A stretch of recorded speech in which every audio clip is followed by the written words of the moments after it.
This island nation produces nearly 80% of the world's vanilla. Regarded as the world's most popular aroma and flavor, used in foods, beverages, and cosmetics. Though, in recent years, vanilla prices have skyrocketed to more than $500 a kilogram, which makes it more valuable than silver.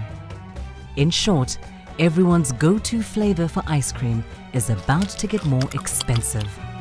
We traveled to Madagascar's Sava region to find out how the sought-after spice is cultivated.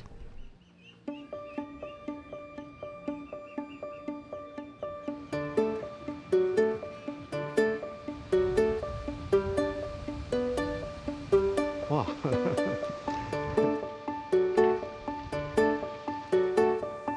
Tiako be le mamboly satria sady mikarakary azy. Satria tsisy vary zany zaka na mamboly fa raha ohatra tsy voakarakara tsisy vary. Pour rien zany za. Io zany no atiavako azy. Ny atiavako le hoe le tany mihitsy zany naturel voajanahary izy ty. De mamokatra izy, tegna mamokatra. Zay zany mahatonga za hoe mamboly am'le raha misy satria voajanahary izy. De za zany tsisy karazagna nianatra télé école tamin'izy ty fô karazagna izy fa misy ray aman-dreny tena namboly igny atao karaha ty de mamboly fa zegny za. Nagnaranazy zany de hoe Philbert Primo. De za zany 5 taogno. Managna renin-karatra. Ny asanazy zany mpamboly lavany. Amin'ny fokony eo amin'ny fokotany misy za zany président n'Andriamaso Pokonolo. My grandfather from my mother part, he leave China, so he get in the ship and go to Mauritius first, and then from Mauritius he get to Voemar in Sava, and he finds the place very fine, and he decide to stay in Madagascar, and first he was doing the fish business and set up in Voemar, and this is how my family start in Madagascar. 我的名字是陈宇树，我以前是个土木工程师，重新搞起来，想现在重新种香草。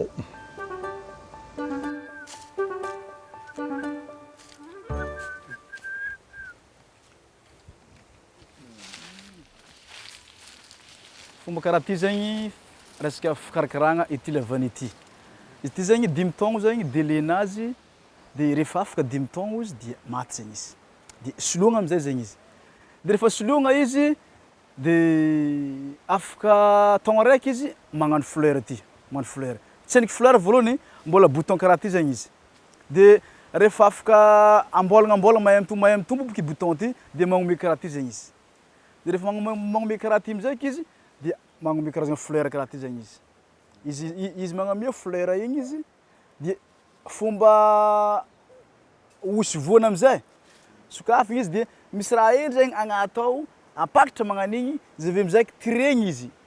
Izy avy zegny mandritra ny 12 heures izy malazo zany izy de tsy raraka zany izy fa mipetraka fao zany izy. Isandra am'zay izy le vita igny de mitombo jusqu'à ohatran'igny.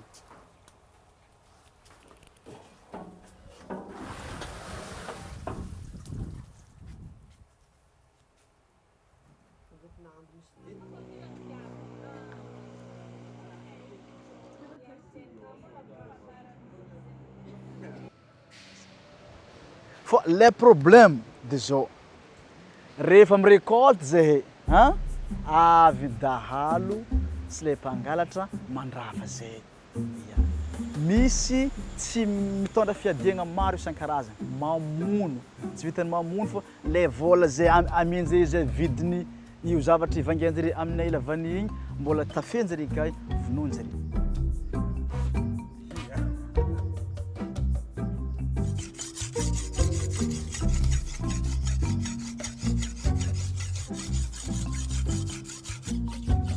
Ny Andriamaso Pokonolo ny karaha ty.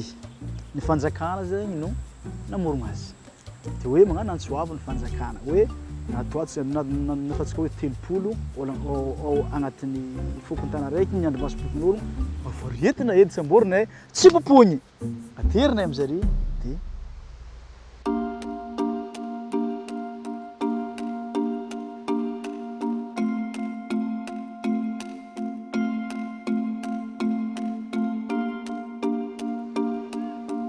I try to modernize the plantation.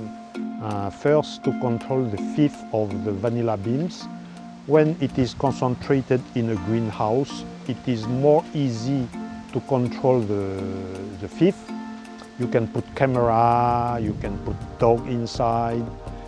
And secondly, for the profitability, usually 1 acre of fields in the traditional way, you can get hundreds of kilograms of vanilla.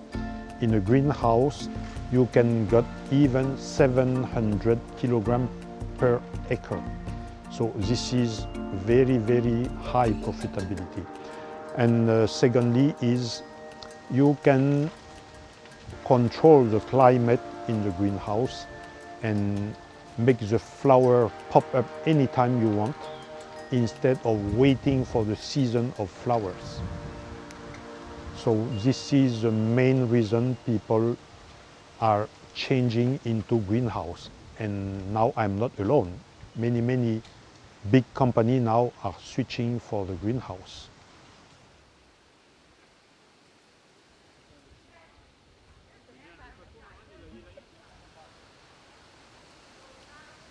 Yes, the new method of planting vanilla in Sava now consists to concentrate all the vanilla vines in one small place.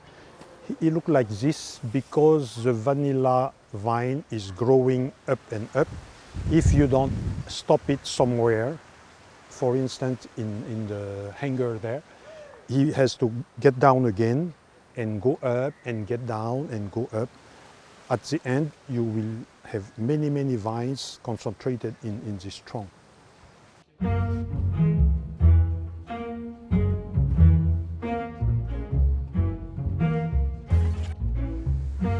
This is one contradiction point of Sava.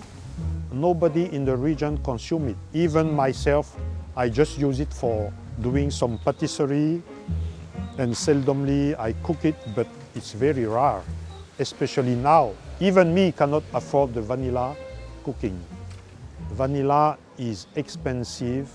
The usual reason is only there is not enough production in the world to meet the market.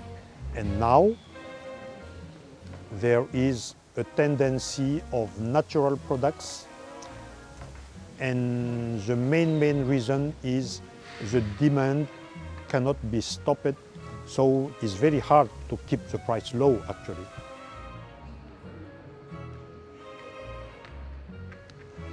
Za zao tegna niasa lavany 5 taogno ary nampiova fiaignana anahy zegny ndraha misy malôha magnologna izy ka fa nisy vidiny lavany nandritra ny 5 taogno taty tegna hitanao fa nivoatra be zegny za tamin'ny fiaignana ohatra za fa mahavita tragno mba misy fanipanaka an-tragno misy raha karaha talon zegny tagny izy ty mbola tsisy vidiny be million zao tsisy raha ilagna izy ty na ôlo tsy tromba mba mangalangalatra ty zegny mba elo ôlo fô izy ka fa nisy vidiny dia nangalatra ny ôlo fa za zao manana tombontsoa be noho ny fanagnako lavany.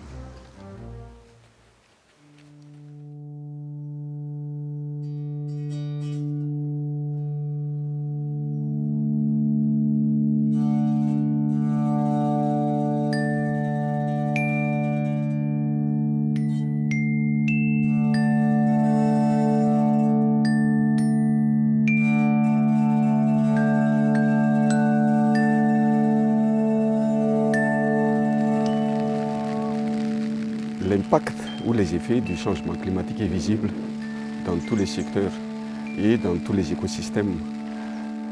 Sur la Terre, au niveau du côté terrestre, on voit beaucoup d'insuffisance de pluie. Et comme ça a aussi entraîné des effets sur le climat en général, il y a les cyclones qui deviennent de plus en plus violents, qui rôdent les côtes. Donc les côtes deviennent de plus en plus étroites. Il y a l'augmentation de la température. Il y a le décalage des saisons. La pluie n'arrive plus au même moment. Il y a augmentation de la durée de la sécheresse. Et l'impact, c'est visible au niveau de la terre, donc, où il y a un changement de la manière de cultiver. Quand la saison est décalée, les gens, les producteurs ne savent plus comment faire. Donc, quand il y a une augmentation de la température, ça joue donc sur les phénomènes, sur l'activité biologique de la vanille. Et le grand défi, c'est comment impliquer donc le gouvernement, le ministère de l'Agriculture, dans tout ça, comment impliquer la recherche pour trouver ensemble donc des solutions pour aider les communautés de producteurs de vanille.